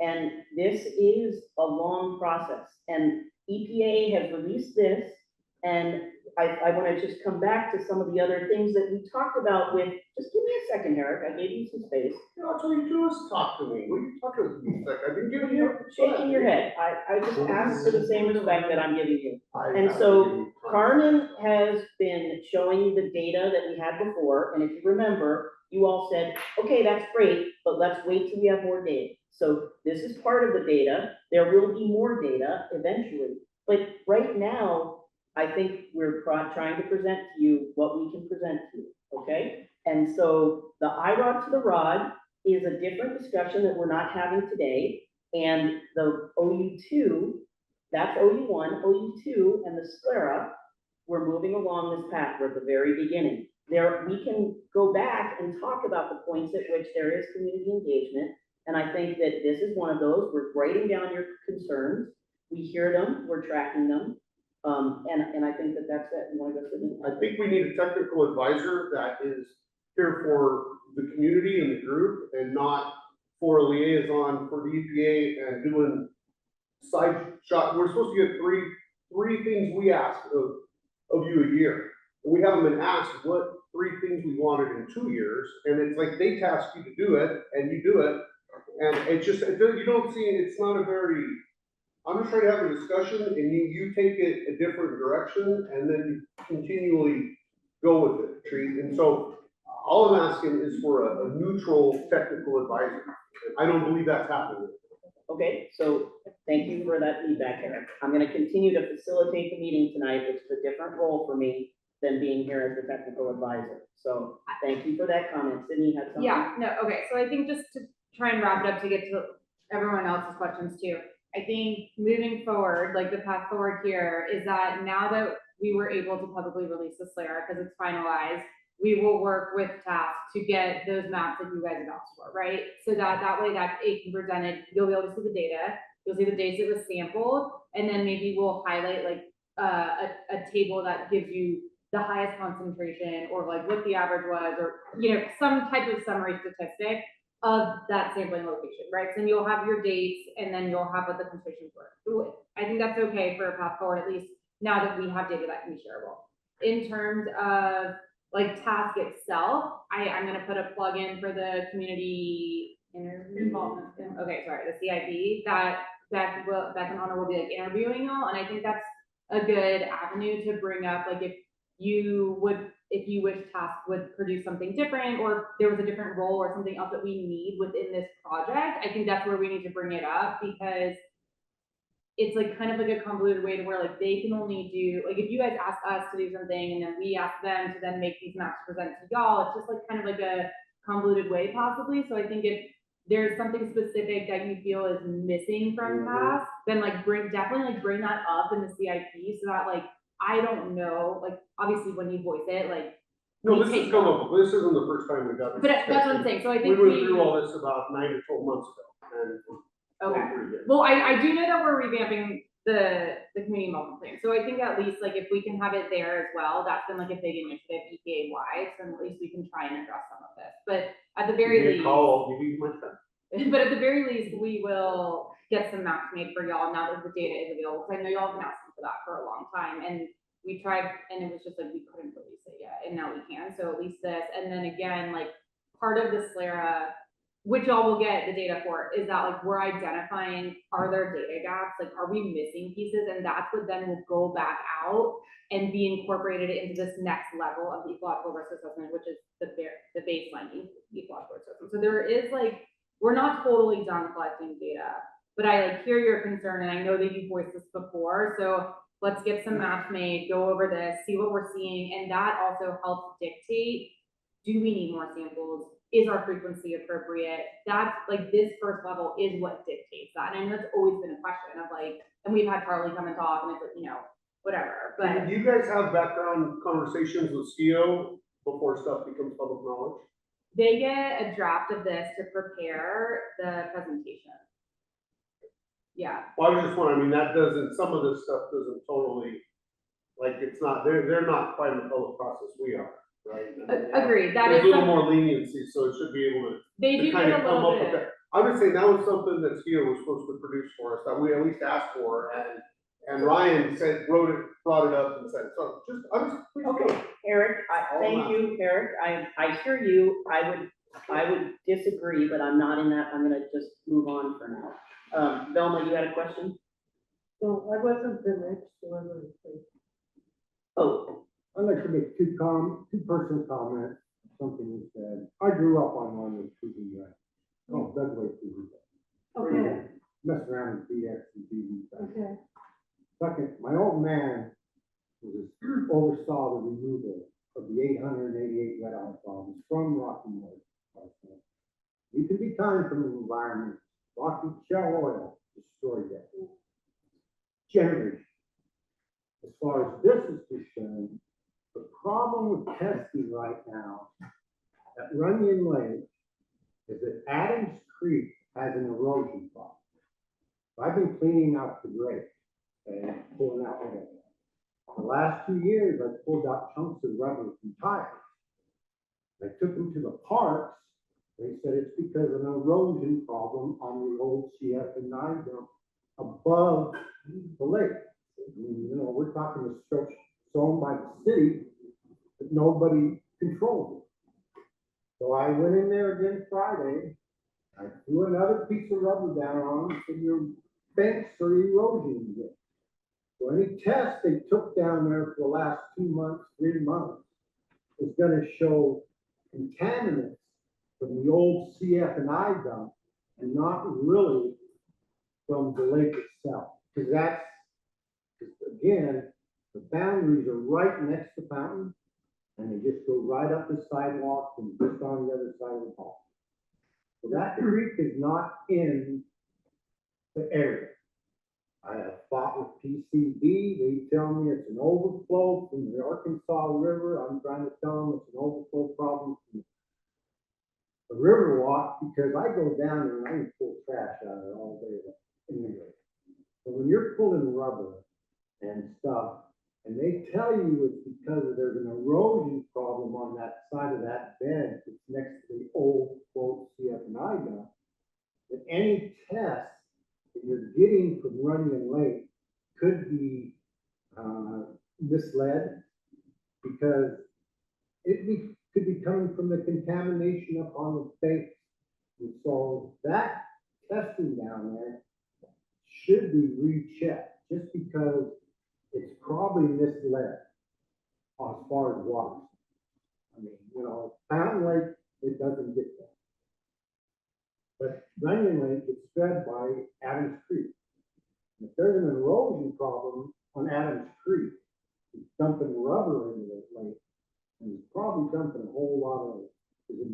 Last year, that is the only place where I found 2 dead beaver, dead fish, and a dead cat.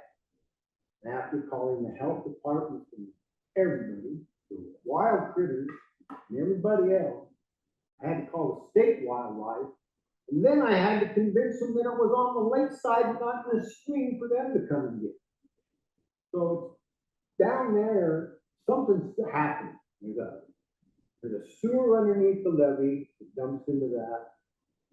And you got the erosion problem up on Adams Creek. So how can the EPA actually take an active step?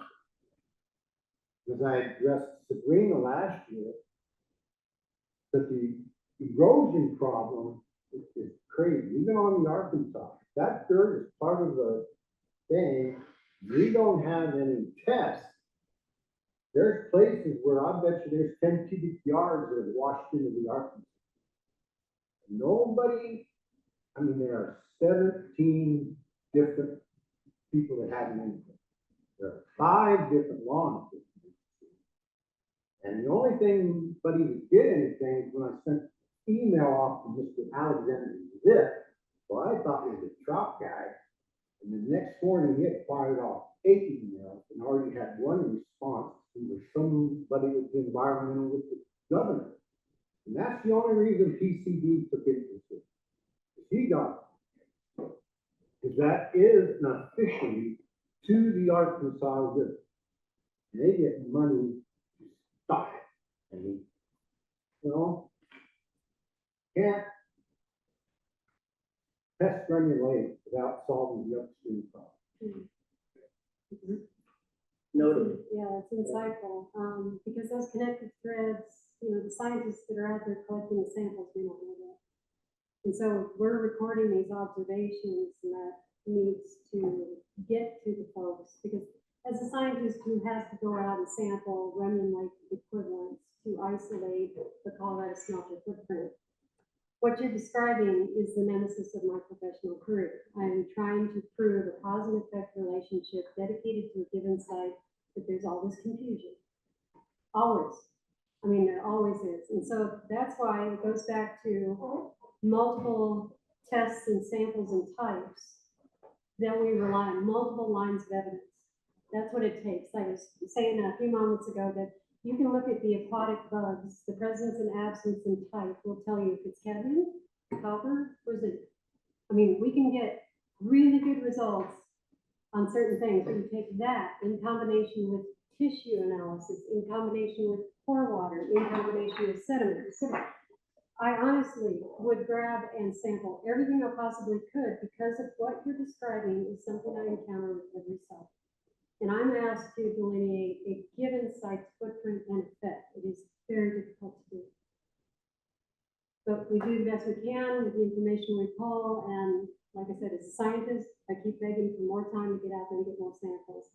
I don't know this group who's out there actually physically collecting, but this is the challenge that they're faced with.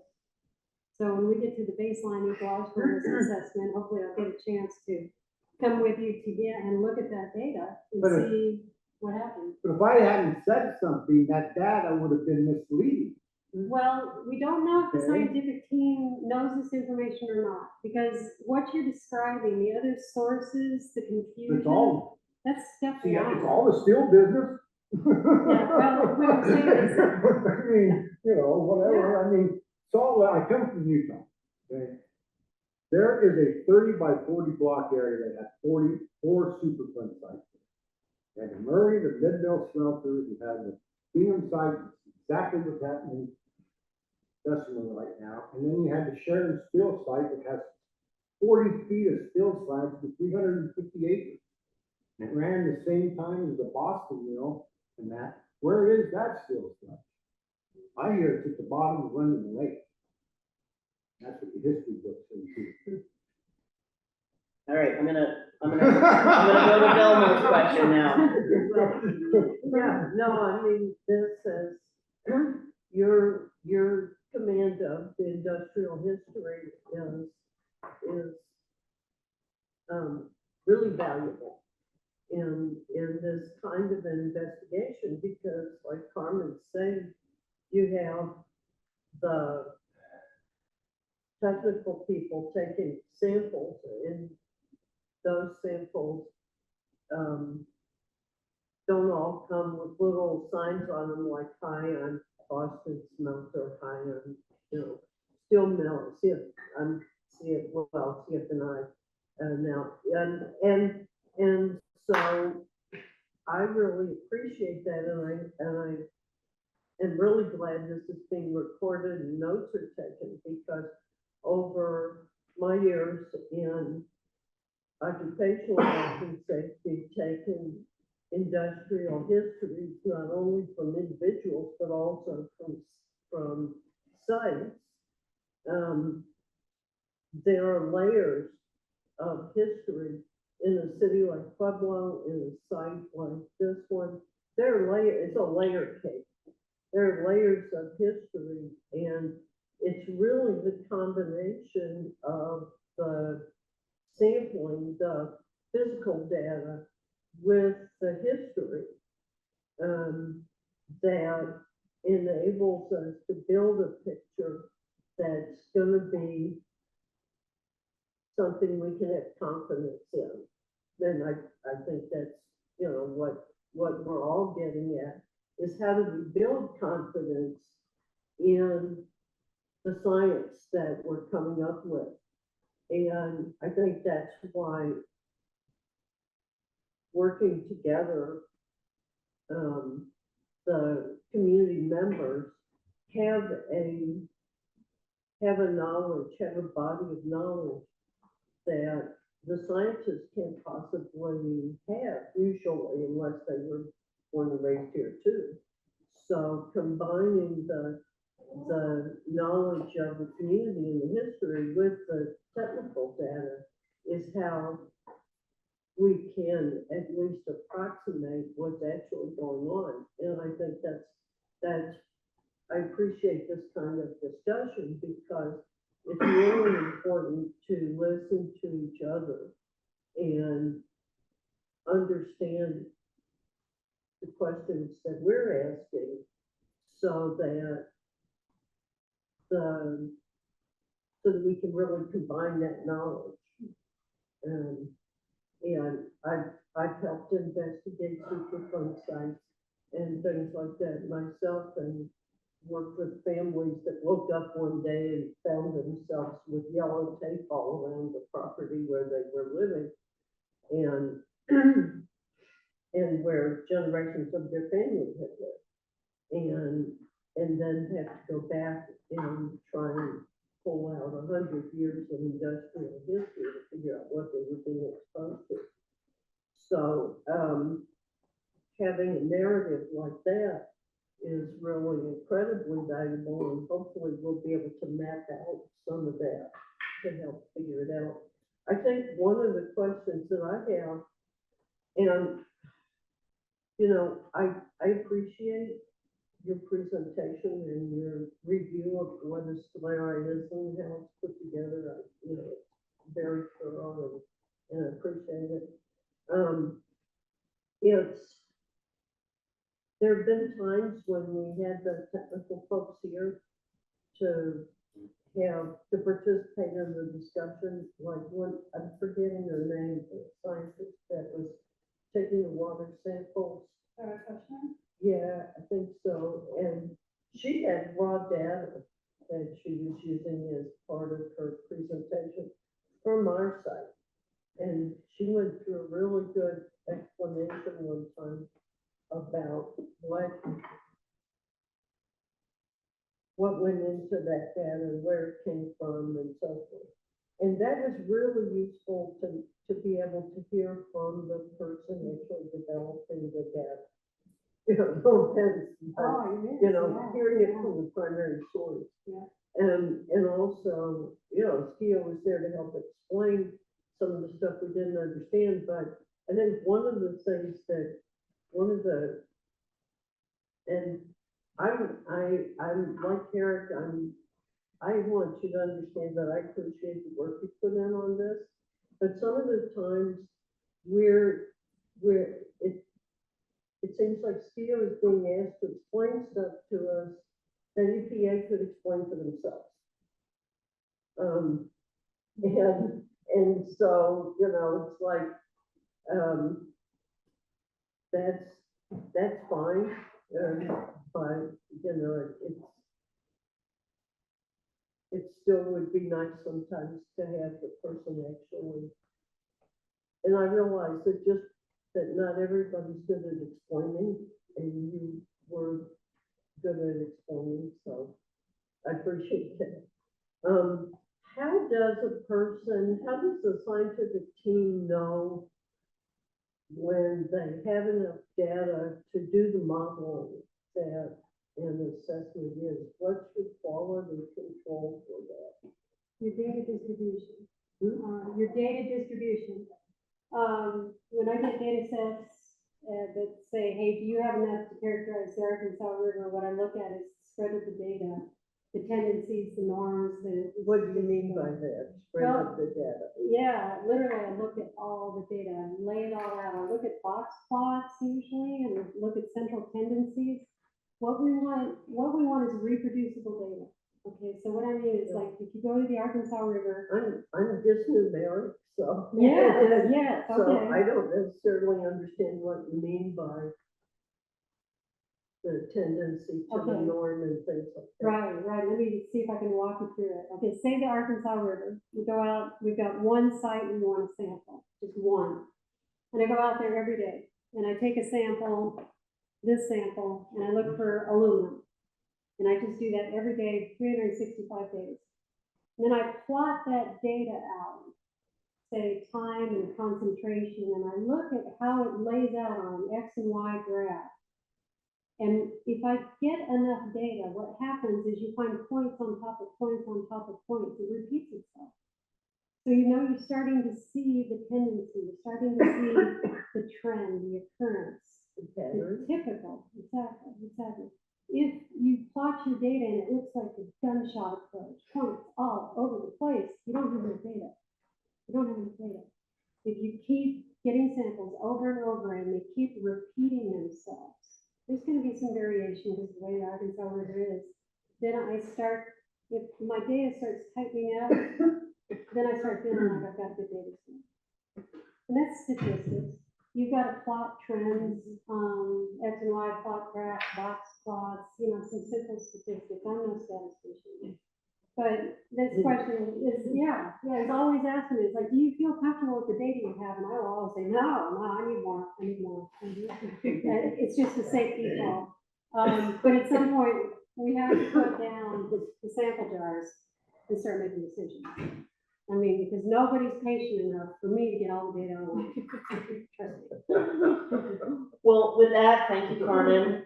Thank you, everybody. We're at time. I think we've got our next meeting next month is online, August 13th. Appreciate everybody participating today, and have a good night. I'm really sorry to hear what you for 74 here.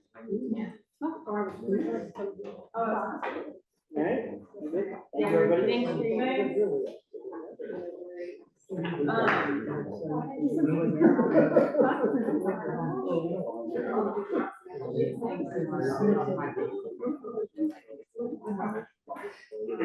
Hey, Donna.